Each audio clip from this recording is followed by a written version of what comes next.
Bismillahirrahmanirrahim. Assalamualaikum warahmatullahi wabarakatuh. Bertemu lagi dengan saya, Arif Setiawan. Kali ini kita akan melanjutkan materi. Di sini materi mengenai dokumen sumber dari siklus pendapatan pada sistem informasi akuntansi. Dokumen sumber di sini ada dokumen pesanan penjualan. Ya, ini di kasus perusahaan retail. Fungsinya di sini menerima pesanan pelanggan.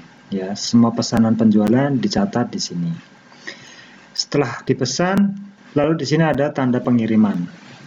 Di sini fungsinya digunakan untuk dokumen pengiriman pesanan. Setelah produk dikirim, lalu di sini ada daftar pembayaran. Fungsinya di sini digunakan untuk menerima uang tunai, ya, catatan-catatan pembayaran. Slip penyimpanan di sini digunakan untuk menyimpan tanda terima tunai. Memo kredit digunakan untuk menyesuaikan akun pelanggan. Di sini pelanggan tidak semuanya membayar tunai, jadi ada yang melakukan pembayaran dengan kredit. Makanya di sini ada dokumen memo kredit. Next, dokumen permintaan barang. Fungsinya untuk mencatat permintaan atas barang. Pesanan pembelian digunakan untuk mencatat pesanan-pesanan barang.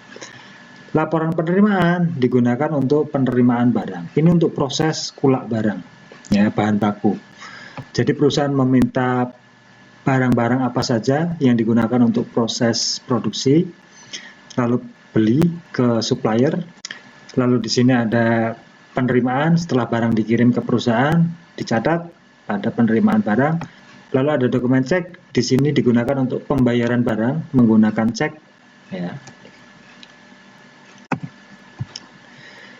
Siklus sumber daya manusia.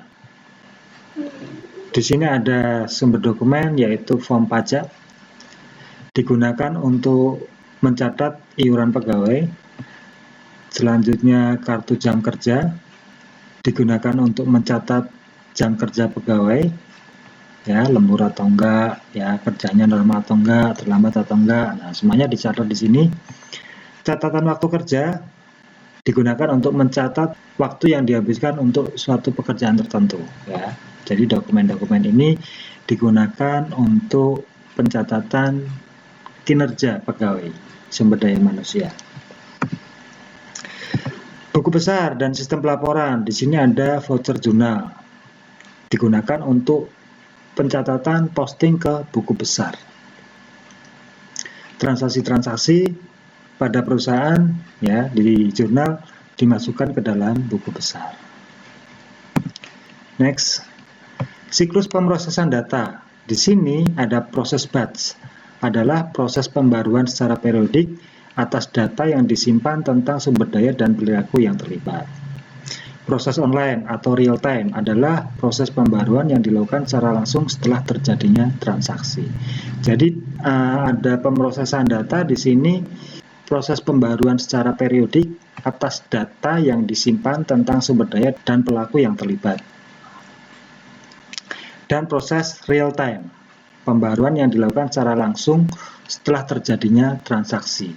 Ya, ketika ada transaksi langsung data diupdate, ketika ada transaksi langsung data diupdate. Proses penyimpanan data. Nah, penyimpanan data di sini ada entitas, adalah sesuatu yang disimpan informasinya. Setiap entitas memiliki atribut atau karakteristik khusus yang harus disimpan. Jadi di dalam proses penyimpanan data itu, sebelum kita merancang basis data atau database, kita harus merancang entitasnya dulu. Entitas produk, entitas transaksi, entitas penjualan, entitas pembelian.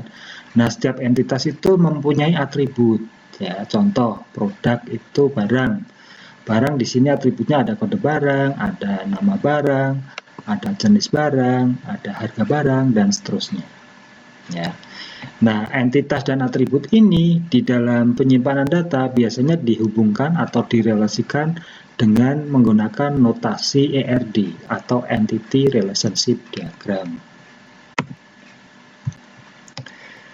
Pencatatan data transaksi dalam jurnal. ya, karena ini SIA, Sistem Informasi Akuntansi, maka selalu berhubungan dengan jurnal dan buku besar. Setelah data transaksi ditangkap dalam dokumen sumber, langkah selanjutnya adalah mencatat data tersebut ke dalam jurnal. Jadi dari dokumen-dokumen tadi, setelah didapatkan datanya, lalu data tersebut dimasukkan ke dalam jurnal. Ayat jurnal dibuat untuk tiap-tiap transaksi yang menunjukkan rekening dan jumlah debit dan kredit. Setiap poin di jurnal itu, ya, itu menunjukkan proses debit atau kredit di perusahaan. Misal transaksi A, ini maksudnya debit atau kredit. Kalau debit nominalnya berapa, kalau kredit nominalnya berapa. Ya. Pencatatan ke dalam jurnal umum dilakukan apabila transaksi jarang terjadi atau tidak rutin. Proses pencatatan ke jurnal khusus dilakukan apabila jumlah transaksi besar atau terjadinya transaksi berulang-ulang. Ada 4 jenis transaksi yang paling umum digunakan untuk mencatat transaksi ke dalam jurnal khusus. Di sini ada pencatatan ke dalam jurnal umum jika transaksinya terjadi secara tidak rutin. Ada pencatatan ke jurnal khusus dilakukan apabila transaksi itu besar dan terjadi secara berulang-ulang. Nah, di sini ada pencatatan ke jurnal khusus. Di sini ada penjualan kredit, penerimaan kas, pembelian kredit, dan pengeluaran kas. Ya.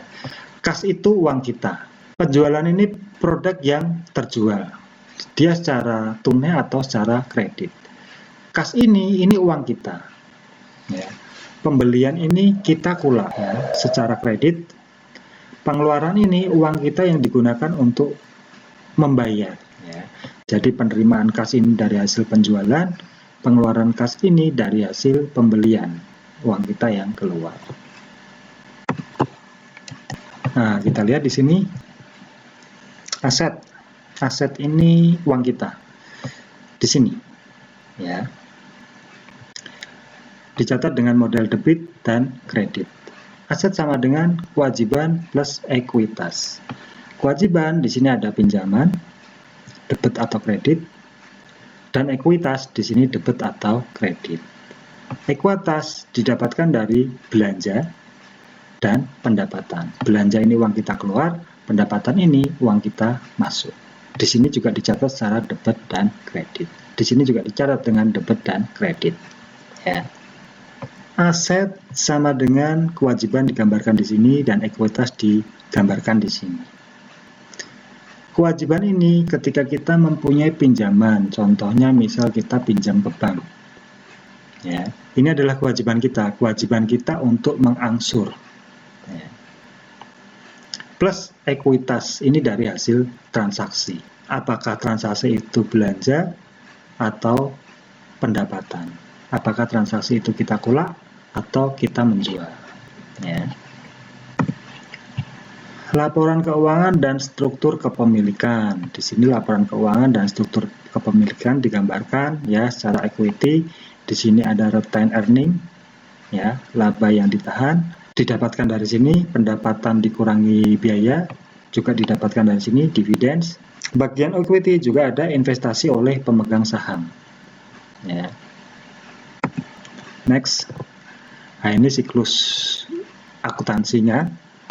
Proses transaksi dicatat ke jurnal, jurnal dicatat ke buku besar, posting, lalu dihitung balance-nya. Setelah balance dihitung, lalu ada proses penyesuaian.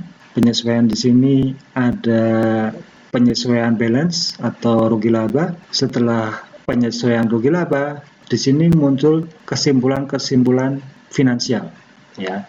Apakah perusahaan itu rugi atau untung? Jika rugi, rugi berapa? Jika untung, untung berapa? Lalu closing, ya. Setelah closing, lalu penyimpanan data. Setelah penyimpanan data, lalu pengecekan. Reversing entry itu dia seperti pengecekan kembali, ya, transaksi yang telah diproses. Kembali ke sini, kembali ke jurnal. Dari penulisan ke jurnal, masuk ke buku besar, lalu penghitungan balance, lalu penyesuaian balance. Di sini ada penyesuaian balance, lalu ada kesimpulan yang didapat, perusahaan itu rugi atau laba, lalu ada proses closing, posting closing di buku besar, dan pengecekan entry. Next. Nah, ini contoh jurnal umum, dia berdasarkan tanggal secara urut ya, tanggal 25 Juni, 28 Juni, 29 Juni dan seterusnya. Terus di sini ada debit, ada kredit, di sini ada keterangan. Biaya gaji ya 500 ya masuk debit, kas kredit 500. Nah, ini cara membacanya di sini biaya gaji ya.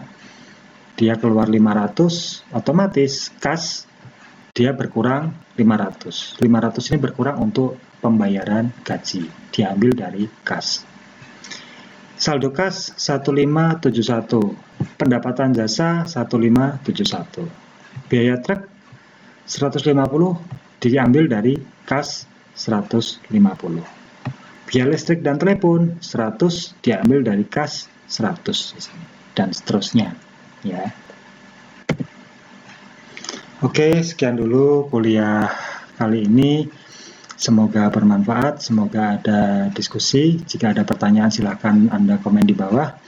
Absensi online untuk pertemuan ini silahkan Anda komen di bawah. Tetap jaga kesehatan, jangan keluar rumah, belajar di rumah aja.